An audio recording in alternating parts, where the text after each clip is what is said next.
Happy birthday, Pam. Oh, thanks, Susie. I wanted to say it quick before everybody else got on. Well, I wouldn't want to be anywhere else. We're all in nature nerds. The best place to celebrate. Good. Have a good day? In fact, yeah, you know what? Rain after a long period of drought, it's the best gift ever. Yeah, that's right. So, I'm,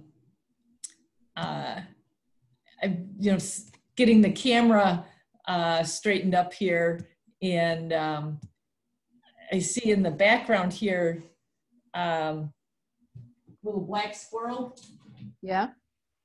I was kind of bummed today. I was coming back. I had a program down at Homestead in Batavia, and I was coming up to the light at, I was on Route 25. I was coming up to the light at 38.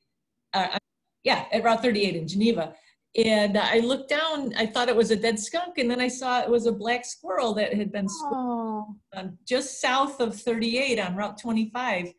And I tried to do a slick nature move and open my car door and lean out and pick it up. But I had pulled too far forward and my seatbelt was keeping me from leaning, and then the light changed and I didn't get back there. Because our taxidermist that made this one for us, I'm sure would be interested in another one, but it's also raining. Yeah. I thought about, driving around the block, but I had to get to another meeting. And anyway, if anybody's interested, there's a very soaking wet black squirrel carcass just south of 38 on 25 in Geneva. So, it's a big day in nature news. Looks like everybody who's signed up, I believe, has joined us. So I think we'll go ahead and get going tonight. We've got, as usual, a lot to cover. And let's see if I can pick a screen here. Let's see. There we are. Let's go up to the beginning and we'll get things started. Once again, I haven't left time to go over all these photos, although here it is. Lots of pockets of black squirrels I see. Geneva being probably the city with the most, currently anyway. We still have a few up by Wild Rose here in St. Charles, but Geneva seems to be the main place that we're getting reports of black squirrels. Another topic for another time, because we want to focus on, start off with talking about what last week's column was, and that is cicada killers. I looked forward to cicada killer season this year, mainly because of the whole murder hornet thing that happened earlier in the year. In the Pacific Northwest, there was a few of these large imported, they're an Asian hornet, and they attack not people, even though they're called murder hornets. They don't murder people, they murder, and that's such a hard word. They go after the honeybees in honeybee hives. So they'll go in, they'll kill the workers, and they'll raid the honeybee colonies for the honey. And when I read that was back in, I think, May, when that was all over the news. And of course, the news outlets love terms like murder hornet. So that got a lot of play. And I got a few emails and texts from people who said, oh my gosh, I saw those here last year. And oh, my yard had a whole bunch of murder hornets. And I'm like, they're not murder hornets. They do kill stuff, but they are not the sensationalized insects that were in the news earlier this year. Cicada killers are a normal part of our local fauna. They are an insect that at times it's emergent to the coming out of our annual cicadas. So we've got our periodical cicadas, and you know, what's a good-natured hour without talking about cicadas? We had our periodical cicadas earlier this year that are actually part of brood 13 that's not due for 4 more years, but we've got that little anomalous part of that brood that comes out 4 years early. So we talked about periodical cicadas, and we talked about the different things that eat them. A lot of birds will snack on them. But there's no cicada killers at that time because periodical cicadas come out usually in late May and June. Our annual cicadas, which are the ones that we've been listening to now since about the 4th of July, they come out a little bit later, and then the cicada killers come out even later than that because they want to make sure there's enough cicadas around for them to make use of. So these are a wasp, and they're a pretty large wasp. Their bodies are over, and the females anyway, are over 1.5 inches long, and their wingspan is over 2 inches. So there's a considerable bulk to these insects. And that's what makes people so leery. Because honestly, they're not, even though they've got this name of killer, they really aren't that interested in us. We humans don't really figure into their plans, even when they're trying to defend their nest. They would rather get away from us than sting us. These are a solitary wasp. I've got some diagrams here. I love these infographics you can find online. This shows what the cicada killer does. They make a burrow that goes down a foot or so underneath the ground, and they and this is the female that does all the work. Now, some people become aware of cicada killers because they see lots of activity above a hole in the ground, and they think, oh my goodness, these things are buzzing around and I'm gonna get stung. Usually if you see a lot of cicada killers buzzing around holes in the ground, those are the males. And their job is to defend the territory from other male cicada killers, and maybe if there's other digger wasps in the area. We've got several different kinds of wasps that dig in the ground, but they kind of just want to keep the area clear for the females so that they can go down and get about the important business of continuing the species. So the males, while they're defending the territory, are doing it just by acting intimidating. They do not have stingers. That's true of all of our hymenopterans, our bees, our wasps. None of the males are able to sting because the stinger is actually a modified egg-laying organ, an ovipositor, and males don't have those. So males, they defend the territory, but they do it without stinging. And the females, and they will lay the eggs, and then, they will dig the burrow, and then they need to provision the burrow with the food for the eggs they're going to lay. So they'll go out and they'll capture a cicada, and they will sting it. And the venom of the cicada killer, while it's not considered hazardous to humans, I've not been stung by one of these guys, but I understand the sting, it'll give you a little bit of a poke, but it's not terribly painful. The venom is designed to paralyze but not kill the cicada. This is a theme we've talked about over and over again with our different wasps that will provision nests with food. They don't want to kill it. Our mud daubers do this with spiders.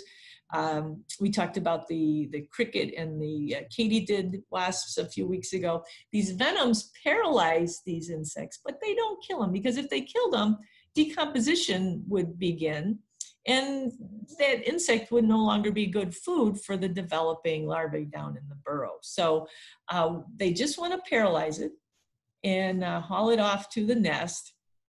Once they get it down below the ground, the female will deposit her egg. And this graphic here, this was kind of cool. This was from an old it's called the Life History of Cicada Killers in Ohio. It was a PDF I found online. And this graphic shows, see this thing here that looks like, it looks like a grain of rice. That's the egg. They stick it underneath the leg of the cicada. It's kind of in the cicada's armpit, if cicadas had arms. But that's where she will deposit the egg. When the egg hatches, the larva will begin to feed on this enormous bounty of insect food, kind of like a standing rib roast for wasps that the larvae can then make use of. There's usually a couple of cicadas laid side to side, because when the larva finishes one, it can start on the other. And once it finishes that, it's about big enough to pupate, which means it makes a little cocoon. It stays underground until next year's emergence, which again is usually mid to late July. This next series of pictures, this was Chuck Peterson. Some of you might know him from King County Audubon. He's a wonderful photographer. Well, he was at a job site. Let's see, it was a town east of here. I can't remember. It was close by. I can't remember the exact town, but he looked down and he saw some activity here in the grass. And what we see here is a female cicada who has stung a cicada. The Cicada Killer's job is now to get this, kind of bring home the bacon, only it's not just bacon, it's the whole darn hog that she's got there. And she's got to wrestle this thing, get a hold of it, and then get it back to her burrow. This series of pictures show how she manipulates it with her legs, and then she finally gets it oriented to a point where it's parallel with her body. That's going to reduce the wind resistance, and it's going to make it, it's a big job still, but it's going to make it a little bit easier for her to get that cicada back to her home burrow and down to where she can lay an egg on its body. Now, they do this. So here's this is, by the way, no longer living. This was a donation we had at Hickory Knolls a few years ago. This is a female cicada killer. And you can see here, this is my hand. Her body is good size. Like they're over 1.5 inches long, over a 2-inch wingspan. She's a little bit tattered because this individual was found in a garage. So she's been kind of beating herself up against the window before she was found. Deceased, unfortunately. Now, to get that cicada back to the nest, she's got to be able to get a good grip on it, and she accomplishes that by this neat little attachment here. So I'm zooming in here on her back legs, and I want you to look right here. In fact, I think I put yes, I did. I put a circle around it, and then I added an arrow. This little thing that's sticking out right here, that's called a tibial spur or hook. And that kind of gives her, it's kind of like, the meat fork that you use to carve your standing rib roast. That's what she's got. Males do not have these, but she's got it to kind of give an extra good grab onto that meal that she's bringing home. And with those big wings, over a 2-inch wingspan, she can usually get enough lift to fly her cicada back to her home burrow. Now here we've got a couple of photos. One is a male and one is a female, and you'll notice that they are pretty similar. The female, I don't know if you'll get close enough ever to see those tibial spurs, but really the other main difference between the two sexes is that the female is quite a bit larger, but it's really the males that often lead to the demise of the cicada killers in our area. Now, I think, because, growing up around here, I don't ever remember seeing a whole lot of these things. I think I heard about them. They're probably on my list of things to see, but I don't remember seeing them until, I would say, the last 10 years or so. I've heard a lot and I've seen a lot of them. I have a feeling because they like to dig in sandy soil. We have some areas that are naturally sandy around here, but we've also been, as a society, been very good at adding ball fields and sand volleyball courts. And in the Parks and Rec field, there's actually seminars, workshops that have been held on how to deal with these guys, and there's public safety notices that go out that it's cicada killer season again. And I've tried to get everybody to just kind of cool it, because again, when they see these wasps hovering above the hole and they're patrolling back and forth. These present no danger at all to people because they're the males and they can't sting. The females are the ones that can sting, but they're usually so busy provisioning the nest that they don't have time to go around thinking. Plus, they don't want to waste their venom on us because we're way too big to drag down in that hole. The other thing about cicada killers and why they're, I'm not saying that they won't sting you, but you really have to work hard to get stung by a cicada killer wasp. Because they're a solitary wasp, they don't nest in a colony the way our yellow jackets do, our famous burrow dwelling yellow jackets that right now are stinging people right and left. They don't have a society of their own that they need to defend. They're not out there trying to sting and keep intruders away from their, say, 500 or 5,000 sisters underneath the ground. So they would rather just get away and save themselves. And then if they have to dig another burrow, then they would try to sting. So that concludes my public service announcement on cicada killers. If you have them in your yard, consider yourself lucky. They do that burrow, besides being a home for the developing wasp, it also helps aerate your soil a little bit by moving things around, getting that soil opened up. It performs a little landscaping service for you. And they're just a really interesting insect to have around, despite having killer in the name. And no, they're not murder hornets, in case I didn't mention that. Last week I said we were going to do an update on the drought, and I am thrilled to say that this is kind of a non-issue now. I can't tell you how excited I was when I heard rain hitting the roof the other night, and then we got, I think we're well over 1.5 inches now, at least here in St. Charles. So we aren't going to spend a whole lot of time on this topic tonight, other than to say I found a really cool website. So should we go through another period without rain? The United States Drought Monitor. This is a site that's maintained by the University of Nebraska at Lincoln. And you can look at the national picture, and then you can drill down to your state. And then on the statewide pages, they have these neat maps that show our counties. So right here is Kane County. And we went several weeks in July and August with barely any precipitation at all. And you can see the southern third half of the state was actually doing just fine. They weren't under any sort of drought conditions at all. We were a little bit worse off than here in the Grand Prairie region. We were at a drought level that was considered to be moderate. Now, what does that mean? Well, the other cool thing about this page is that it kind of explains that to you. So the soil moisture had declined and our lawns turned brown. We can put a check mark by that. Our row crops and our pastures began to show drought stress. Fireworks were banned. They may have been banned, but I don't know. People seem to, in my neighborhood at least, always be finding reasons to light them.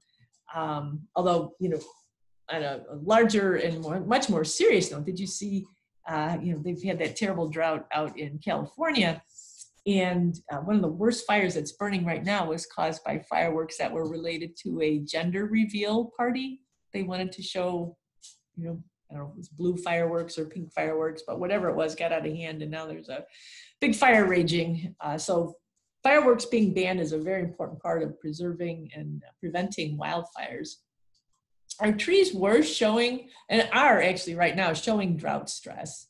Wildlife are feeding on crops more than on native vegetation. This morning I mentioned I was down in Homestead. Our program theme for our senior living communities that we're carrying out this month is fall colors. And a lot of people ask today, well, how is this recent drought going to affect our fall colors? Some trees have already started to turn, and fall colors are a production that occurs, well, actually a lack of production that occurs. The chlorophyll starts to go away in the leaves as we get into fall. Their job of producing food, those chloroplasts that create the reaction of photosynthesis are starting to shut down for the season. And as that green pigment, that chlorophyll starts to fade away, we start to see the true colors of our leaves, which are yellow or orange or red or brown.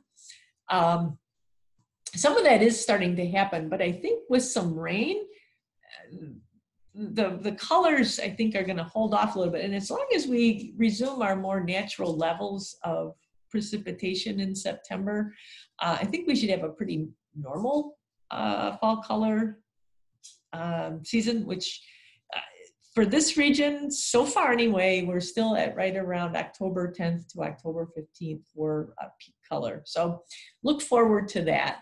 Let's hope that this drought impact goes away. I don't have any more slides about the drought this week because hopefully our drought has been broken. But if not, we can always revisit this topic in the future. So a couple weeks ago, we had gotten an email from a Geneva resident about the weird bird that he'd seen, and it turned out to be a black-crowned night heron.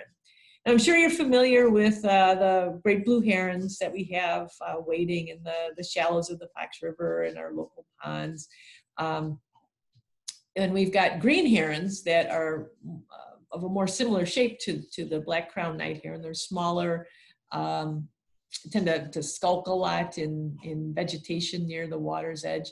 That behavior is also very typical of this bird here, but this bird is considered to be quite unusual. Now, in the Tri-Cities area of King County, we seem to be unusually blessed with black-crowned night herons. And I don't know, I kind of suspect that they first started breeding at Fermilab and since then have kind of expanded their range through at least the eastern part of the county.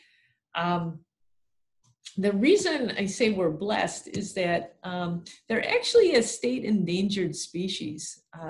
Habitat loss, which is so often the reason that wetland species become threatened or endangered. Habitat loss has figured big into these guys' history, as has water quality. When water quality is poor, fish don't do well because this is a smaller sized heron. It needs smaller sized fish. And those are usually the first species that are impacted when water quality goes down. So those factors combine to have our black-crowned night heron numbers drop. Now, sometimes we'll have an endangered species in Illinois, and it's not so much that it's had a difficult time, it's just that we're at the edge of its range. But on this range map here, you can see we're solidly within the breeding range of the black-crowned night heron. So the difficulties that it's undergone have been because of us. It's not just because we're on the edge of the range where they would be expected to be rare. They have had to overcome a number of hardships, and we're very lucky. Our Fox River is a huge magnitude of it's just a heck of a lot cleaner than it used to be, and hopefully it's going to stay that way. We've got some impacts from development that we're starting to see, but let's leave it that our black-crowned night heron has found exactly what it needs to survive and thrive in our area. Now, just as a reminder, this was the area. This is let's get ourselves oriented. Here's Peck Road. Here's Kesslinger. This is the big white church, used to be First Baptist, and now it's Chapel Street Church on the, what would that be, the northeast corner of that intersection. Those herons were hanging out in this pond here, the easternmost pond, at what's called K. Lovett Park in the Fisher Farms subdivision. So if you want to go check them out, they're still hanging out there. Look for Mom and Dad, which have the black crowns. But also look for their offspring, which are these mottled brown birds. That's the first bird that our good-natured readers spotted was the juvenile, and he was just really perplexed by it because it doesn't look like a green heron. It doesn't. He was trying to figure out if it was some kind of weird kingfisher, or he's putting together different species trying to figure out what it was. But they've apparently expanded their breeding and are hanging out in these ponds right here. So if you get a chance, go over and check them out. State endangered species just down the street from us. It's pretty cool. So now water lilies. This is something that I would say, I don't know, a half dozen people have mentioned to me either in a text or an email or casually in conversation. What is the deal with the water lilies? So this is a picture I took a couple weeks ago when I went to check it out. Again, just to get ourselves oriented. This car over here, this is on Route 31. I was standing in a park called Boy Scout Island. In fact, I put a overhead map. So here's the old railroad tracks that are now part of the bike trail. Here's Route 31. Here's where you turn into Boy Scout Island and you park. This is where we have a boat launch and a lot of power boats take off from here.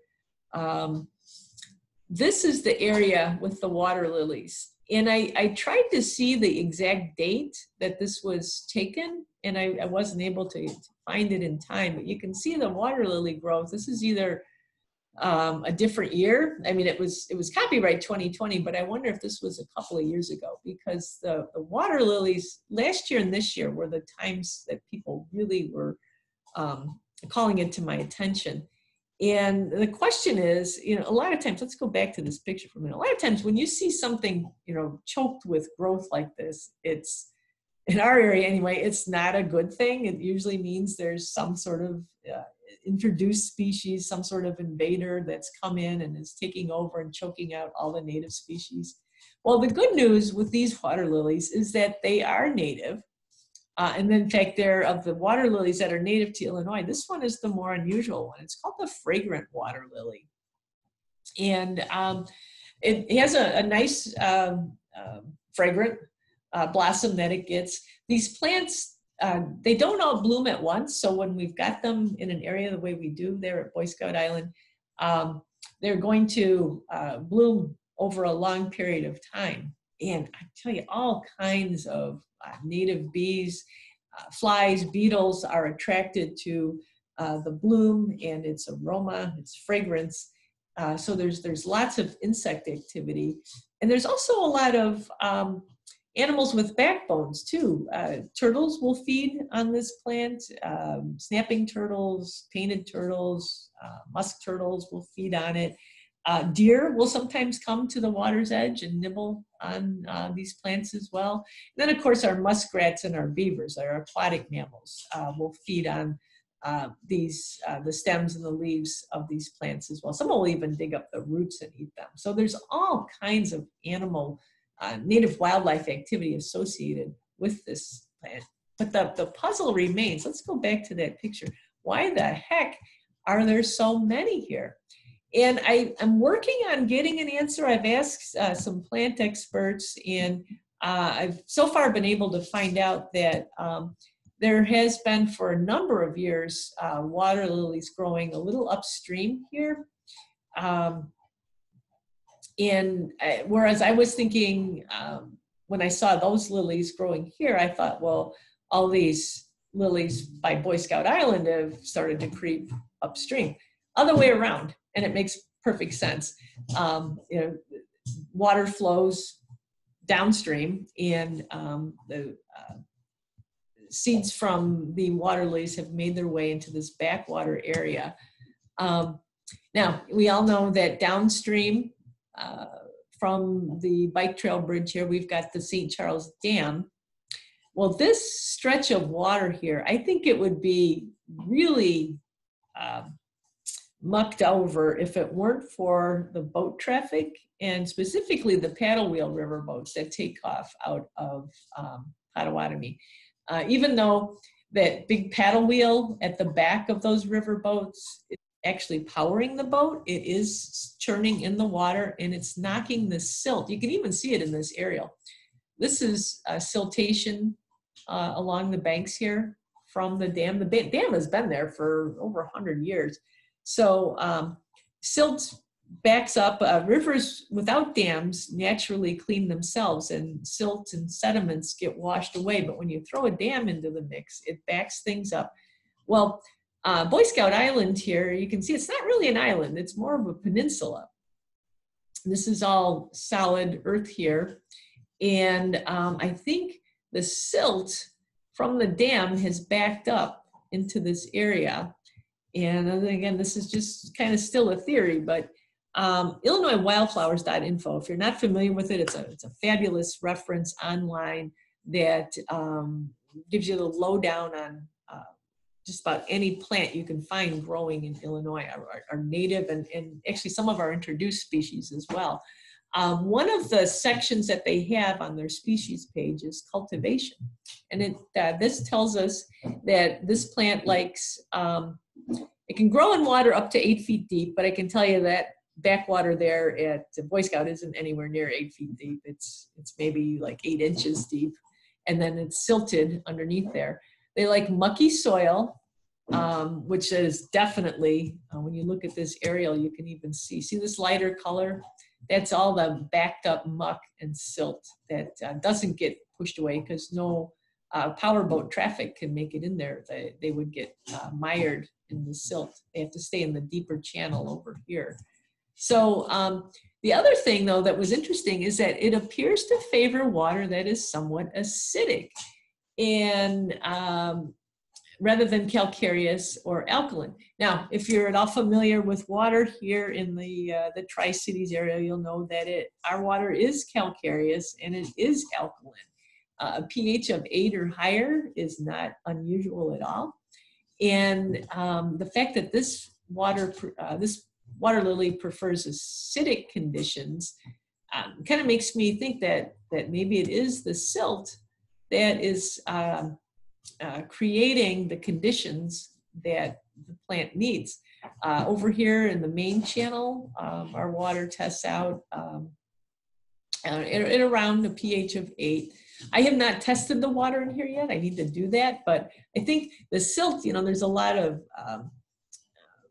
different chemicals that can get tied up in that silt. There's a lot of decomposing organic matter that gets washed into this back bay area here.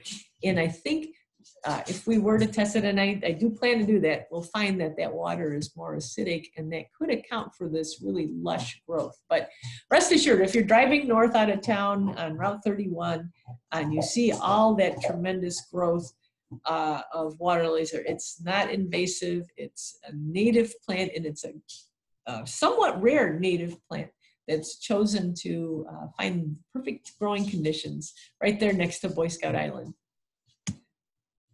So bucket lists, that became a term, I don't know, a few years ago of, people having goals that they wanted to complete. A lot of times that might involve travel to exotic locales or jumping out of an airplane. People always mention that.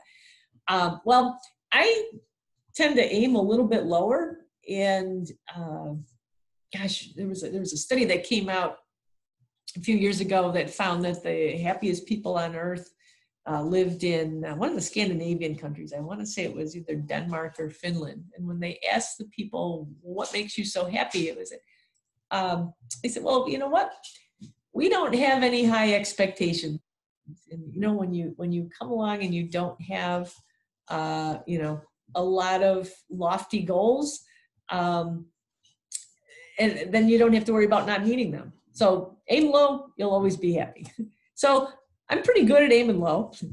And one of my bucket list items concerned this plant here, Tilia trifoliata, which is the wafer ash, also known as the stinking ash.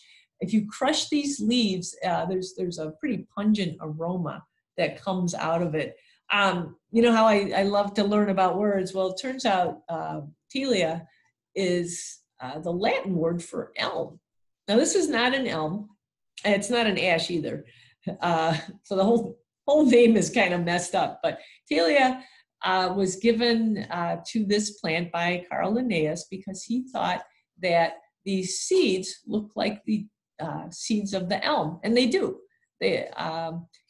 Elm seeds are much smaller, but the seed encased inside this sort of rounded, flat structure here, very similar to what you'd see on an elm tree. Wafer ash also refers to this wafer-like seed. Well, this particular plant grows next to Fearsing Creek at Leroy Oaks Forest Preserve. And every year when I'm there for our summer nature camps, I go over that tree and I look, and what I'm hoping to find is the caterpillar of this character here. This is the giant swallowtail butterfly. Now, around here, we've got tiger swallowtails, and we have black swallowtails, and sometimes we'll have the spice bush swallowtail show up. And then occasionally we'll see a giant swallowtail. Now, giant swallowtails, there's no mistaking them because their wingspan is over 5 inches. We're talking bigger than your palm. These are very large and very dark swallowtail butterfly. Their wings are, they tend to look black, but sometimes in the right light, they're like a dark chocolate brown. But what grabs your attention is the size of this butterfly. It looks like a black swallowtail on steroids. They lay their eggs on wafer ash leaves. So every year, I've been hoping against hope that I would find a caterpillar of the giant swallowtail butterfly on this wafer ash at Leroy Oaks. Well, you know, what do they say about the definition of insanity is trying the same thing over and over again, but expecting different results. So, you know, what I was doing year after year was going to the same bush and expecting, you know, to find different results and not being successful. So I had the opportunity to change things up. Last week, I led a walk for a group in Aurora. It's actually a combined group of residents of Aurora and Yorkville.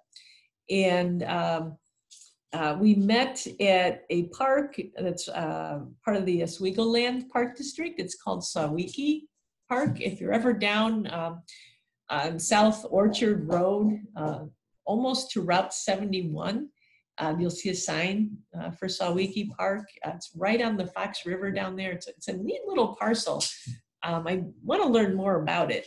What I know so far is that it's got some wafer ash trees growing on it.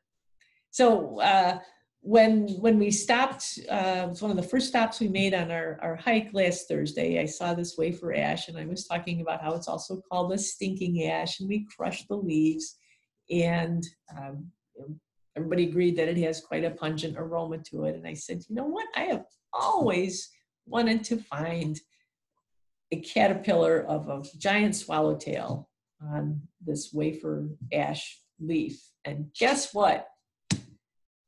Bingo. We found one. I could not believe my eyes. This is not full grown. This is about 1.5 inches. It probably is going to double in size again before it pupates. Just want to clarify, it's not bird poop. But that's one of their keys to success. They look just like a bird doodle there on a leaf.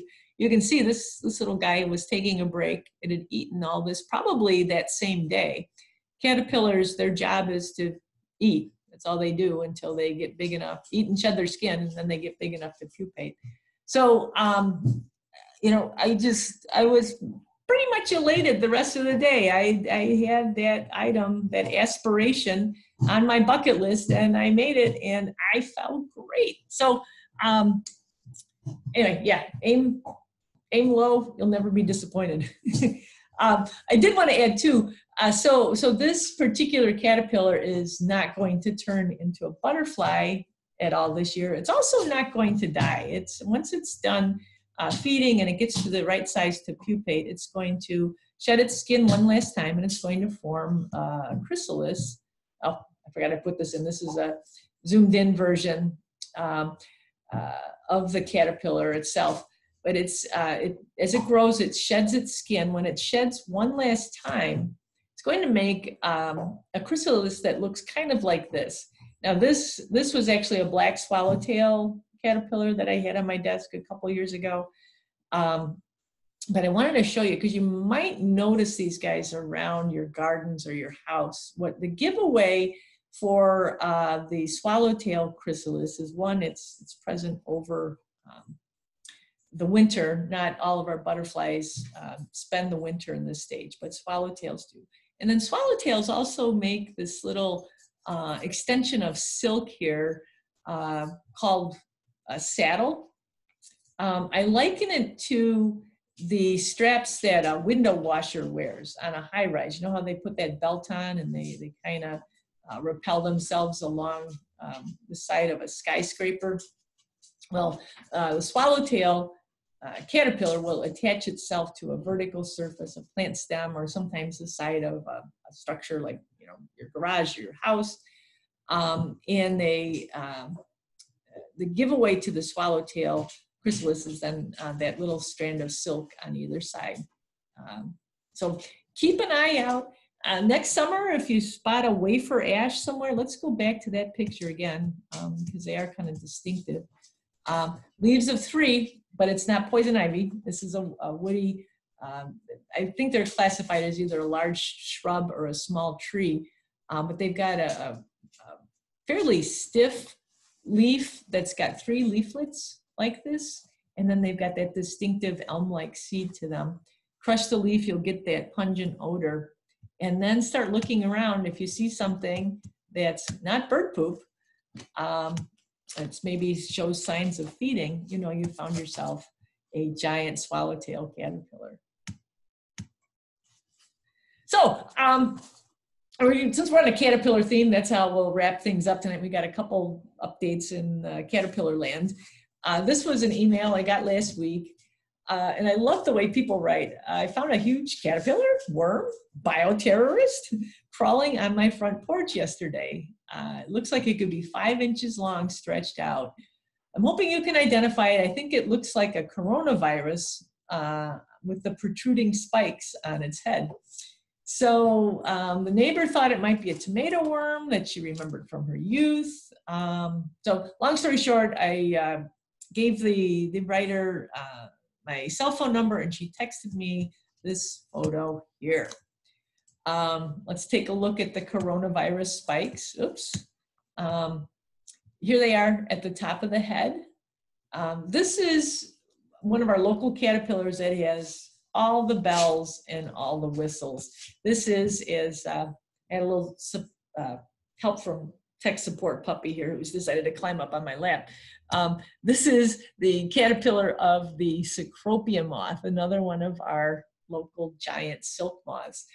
This photo was taken back in, I think it was early July, by a reader up in Hampshire. He put his reading glasses down next to it for reference, but this is you can see this is a pretty big moth that comes from a pretty big caterpillar.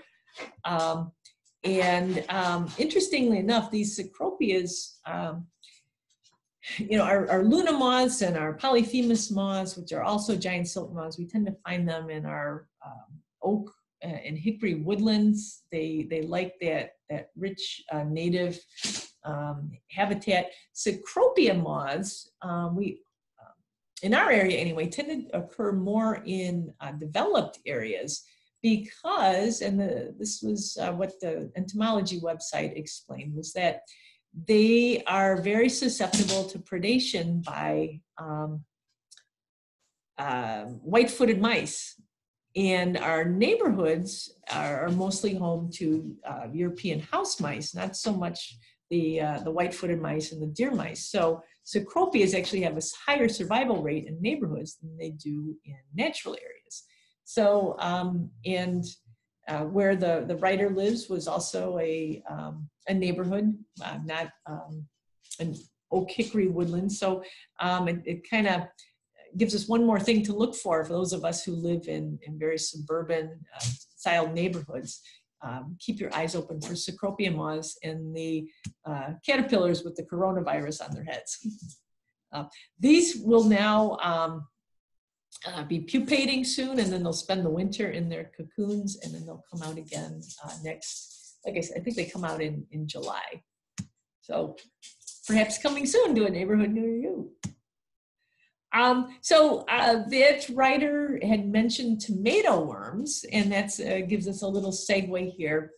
Some of you may have tomatoes growing in your yards right now, and you may have these so-called worms, which are actually caterpillars. It's funny because you'd think on tomatoes, we would have tomato hornworms. But in this area, for some reason, what we tend to see more of is the tobacco hornworm. They both feed on plants in the nightshade family, which includes tobacco and tomatoes. But the tobacco hornworm, it has 7 stripes on its side. And those of you who remember Lucky Strike cigarettes, you can remember tobacco hornworms have lucky 7 stripes like Lucky Strike cigarettes. Also, this little structure here on the back, the horn that gives the hornworm its name, is red, like the glowing tip of a cigarette. So tobacco hornworms usually are what we find on our tomatoes around here. Now, that's not to say that we won't have an occasional tomato hornworm. I've never found one, though, and anytime I've had pictures sent to me of people complaining about the things eating their tomatoes, it's always been this tobacco hornworm. But the tomato hornworm, you can see it's similar, but there's some pretty significant differences. For one, instead of these cigarette-like stripes on the side, it's got V's, or chevrons. And there's 1, 2, 3, 4, 5, 6, 7, 8 V's, like V8 juice. V8 juice is composed primarily of tomatoes. So if you can remember V8, tomato hornworm, Lucky 7, Lucky Strikes, tobacco hornworm, you can keep these 2 species apart. Now, watch this segue. And thanks to Kelly Swardberg for these photos. Kelly and Greg they spotted this large moth, which I believe Kelly described as big as the palm of her hand, which is not an exaggeration. This is about 3 inches from stem to stern. This is what those tobacco hornworms turn into. And I know, again, people who are growing tomatoes, they see these caterpillars and they think, oh, it's eating my crops. I won't be able to make any sauce this year. I have to kill them. If they're allowed to mature, they turn into these wonderful moths that are important nighttime pollinators. We see pollinators flying around in the daytime, and we tend to forget that there's some flowers that are only open at night. And that's a great time to be visited by a nighttime pollinator. So I guess that's a little plug for if you happen to see something munching on your tomatoes that's not you, and you want to get rid of it. Try leaving it be. The other reason, and I didn't put any photos in of this, but those hornworms are oftentimes predated upon. There's a parasitoid wasp, Braconid wasp, that lays its eggs on those caterpillars. And if you allow that life cycle to complete itself, those eggs develop into little wasp larvae that live inside the caterpillar, kind of turn it into a zombie. They eat it from the inside out, and then they crawl out and they pupate. At that time, you'll see a hornworm with what looks like a lot of little grains of rice stuck to its back. Those are actually the cocoons of those baby wasps. Then they'll hatch and fly away, and you've just created a whole new generation of hornworm insect control, biological control, chemical-free, completely safe and organic. So anyway, yeah, if you see a worm eating your tomatoes, let it be. This is kind of sensing a theme here. Where have we heard that before? but if you can at all, resist the urge to squish it, because they do tend to do more good than harm. Just a little plug. I don't know if Bob and Kathy and Drini were able to join us tonight, but they have a program coming up on September 30th on birding in the Midwest. They focus on a lot of species that you might have seen, but maybe don't know a lot about here in the Fox River Valley. This is being hosted, it's an online presentation. It's being hosted by the Elgin Public Library. I believe it's called the Town and Country Library, but if you Google Elgin Library, the information will come up under their events tab. You can sign up for this free program, and Bob and Kathy always give wonderful presentations. So if you want to learn more about birds in the area, definitely check this one out at the Elgin Public Library on Wednesday, September 30th. Virtual program. So sign up online, view it online. With that, I'll give you a little bit of a preview of what we've got coming up next week. Our giant bee spiders. Those are the big, some people call them banana spiders, some people call them garden spiders. We've actually got a couple different species in this area, and this is their time to shine. We've got an update on chimney swifts in the area. I took a walk in the woods this past week, and I saw that there's still a couple of spring ephemeral wildflowers that are hanging in there. And I wanted to show you what they look like in the fall, because it's quite different from what you see in the springtime. We're going to take a look at a species of animal called an eastern hognose. I'm going to leave it at that for now, because there's a cool picture and a cool story to go along with that. Some other reader emails, and who knows what else is going to come across the nature desk before then. So with that, I'm going to stop the screen share. I'm going to come back. Tech support puppy is going to get off my lap. And I'm going to see if anybody's got any questions. Mary Thibault, I wanted to thank you for dropping off the National Geographic magazine about where. Good, I'm glad you got it. Yeah, I look forward to taking a look at that. Thank you so much. Kind of worn out. We kind of wore it out, but it's still well, there. it's a fascinating Good. issue. There's a lot to look at. Put it in the library. Put it in your library. I sure will. I sure will. Thank you. Any other questions tonight? If not, I want to say thanks for signing up and joining in, and look forward to next week when we'll be talking about those spiders and other stuff. Everybody have a great week. Take care. Enjoy the rain. Thanks, Pam. All right. Bye-bye. You too. Thank you. Thanks, Pam. See ya. Pam, see you later. Bye-bye.